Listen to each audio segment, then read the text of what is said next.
Muy buenos días, señoras y señores.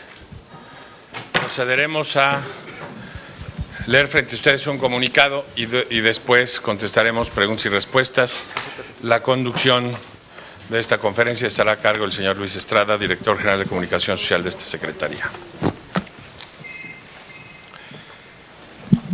El día de hoy, el Ejecutivo Federal publicó el decreto por el que se extingue al organismo descentralizado Luz y Fuerza del Centro, con base en lo dispuesto por el artículo 16 de la Ley Federal de las Entidades Paraestatales, el cual prevé como causa de extinción de dichos organismos que su funcionamiento no resulte ya conveniente desde el punto de vista de la economía nacional o del interés público.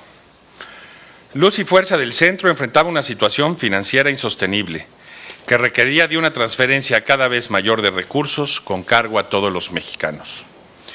Tan solo en 2009 el subsidio al organismo es equiparable a casi la totalidad del presupuesto anual del programa Oportunidades, el principal programa de combate a la pobreza y que beneficia a más de 25 millones de mexicanos. O 2 veces el presupuesto de la UNAM, que conforma una comunidad de más de 350,000 personas. De seguir así las cosas, durante esta administración hubiera sido necesario transferir al organismo más de 300,000 millones de pesos. Esto equivale a lo que se requeriría para construir 1,200,000 viviendas de interés social. De no haber actuado, esa cantidad seguiría creciendo hasta hacerse totalmente impagable en el futuro. En estos momentos de dificultad económica, derivado de la crisis internacional, tanto el gobierno como los ciudadanos tenemos que realizar un esfuerzo extraordinario. Mantener estas transferencias hubiera implicado elevar las tarifas de manera desproporcionada y pedir más impuestos a los contribuyentes. Las condiciones establecidas en el contrato laboral impedían la operación eficaz de la empresa a través de una coadministración con el sindicato que fue deteriorando la operación del organismo. Prácticamente todas las decisiones de Luz y Fuerza del Centro tenían que tomarse en función de las demandas del sindicato y no de los intereses de los usuarios a quien debía servir. Eso mermó severamente su productividad, mientras que la Comisión Federal de Electricidad, las relaciones de 2,500 megawatts hora vendidos por cada trabajador, el Luz y Fuerza del Centro es de apenas 730 megawatts hora vendidos por trabajador. Al momento de su extinción, Luz y Fuerza del Centro registraba pérdidas de casi la tercera parte de la electricidad que distribuía, comparado con alrededor del 10% que registraba la CFE, y su plantilla de trabajadores crecía permanente y desproporcionadamente, no en función de las necesidades del servicio eléctrico, sino en función de las exigencias del sindicato. En la Comisión Federal de Electricidad hay un trabajador de distribución por cada 627 usuarios. En cambio, en Luz y Fuerza del Centro había un trabajador de distribución por solo 291 usuarios. Por otra parte, la jubilación prevista en el contrato colectivo que permite que muchos trabajadores se jubilen antes de los 50 años de edad, establece que los trabajadores jubilados sindicalizados reciban en promedio 3.3 veces el salario promedio de los trabajadores en activo y que cada 1% de aumento salarial a los trabajadores en activo repercutiese en un incremento casi del doble en el ingreso de los jubilados. Esto hacía que Luz y Fuerza del Centro tuviera un pasivo laboral insostenible y no contara con la reserva financiera para respaldar las jubilaciones. Los problemas de eficiencia, capacidad de distribución y calidad en el servicio tenían además un impacto negativo en la economía de la zona centro del país, ya que desalentaban las inversiones y oportunidades de empleo. Al punto que en este momento tiene solicitudes para aumentar en cerca del 10% la capacidad de distribución en el Distrito Federal, que no ha podido atender. Las cadenas de autoservicio en el Valle de México han tenido que invertir en promedio 400 millones de pesos cada una para suplir las deficiencias en el suministro eléctrico.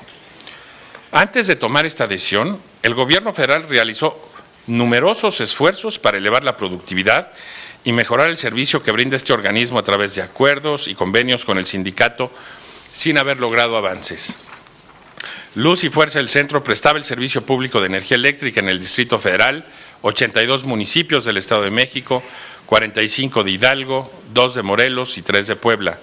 A partir de esta fecha, el Servicio de Administración y Enajenación de Bienes, organismo descentralizado de la Administración Pública Federal, ha asumido la función de liquidar a Luz y Fuerza del Centro y ha dispuesto que los bienes necesarios para la prestación de dicho servicio sean utilizados por la Comisión Federal de Electricidad conforme a lo dispuesto en la Ley del Servicio Público de Energía Eléctrica. Esta decisión permitirá mejorar sustancialmente la atención al cliente y proveer un suministro eléctrico más eficiente a través de una mejor infraestructura, como ocurre en el resto del país. Así, la extinción de Luz y Fuerza del Centro traerá importantes beneficios, no solo porque permitirá que los recursos públicos empleados hasta ahora para subsidiar al organismo se canalicen a prioridades sociales, sino también porque un servicio eléctrico con mayor capacidad y de mejor calidad contribuirá a impulsar el crecimiento, la competitividad y el empleo en la zona centro del país. Con un mejor servicio eléctrico que contribuya a la buena operación de las empresas, se fomentará el establecimiento de más centros comerciales, oficinas y fábricas, lo que redundará en la creación de más y mejores empleos. Esta medida no implica la privatización del servicio eléctrico. La prestación de dicho servicio seguirá a cargo del Estado, como lo ordena la Constitución y la ley en la materia. A los usuarios se les informa que el servicio de energía eléctrica seguirá brindándose con toda normalidad y se pone a su disposición el número telefónico 071 para cualquier reporte sobre el servicio. A los trabajadores del extinto organismo Luz y Fuerza del Centro se les comunica que se respetarán plenamente sus derechos de acuerdo al contrato colectivo de trabajo y a la Ley Federal de Trabajo, y a los jubilados que el Gobierno federal asumirá el pago y garantizará las jubilaciones.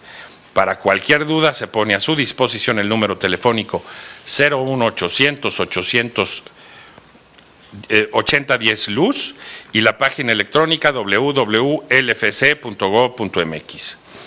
Ante la crisis económica que se vive a nivel internacional, es necesario hacer más con menos. El Gobierno federal debe hacer un uso más eficiente de los recursos que son de todos los mexicanos y canalizarlos a las prioridades de la gente, como el combate a la pobreza y la inversión en salud y educación, así como en la prestación de la seguridad pública. Con esta decisión, el Gobierno federal refrenda su compromiso de impulsar los cambios de fondo que el país requiere para el bienestar de todos los mexicanos. Muchas gracias, buenos días. Vamos a proceder a la conferencia de prensa.